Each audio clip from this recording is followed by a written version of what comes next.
Seorang pasien terpapar COVID-19 mengamuk di Rumah Sakit Umum Daerah, RSUD, Pasar Minggu, Jakarta Selatan.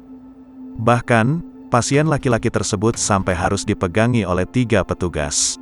Diduga pasien yang belum diketahui identitasnya tersebut memaksa pulang dari ruang perawatan.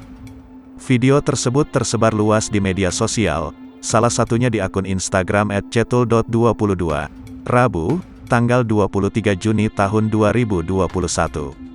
Dalam video tersebut tampak pria mengenakan kemeja hitam berontak ketika dipegangi oleh 2 petugas keamanan dan 1 tenaga kesehatan yang mengenakan APD. Pada tangan pria itu tampak masih terdapat selang infus yang menempel. Tenaga kesehatan lainnya terlihat tengah memegangi botol infus. Sementara petugas keamanan terus memegangi tubuh pria yang sempat terbatuk tersebut dan membuatnya berusaha tenang. Petugas keamanan lainnya meminta bantuan rekan-rekan security untuk datang membantu.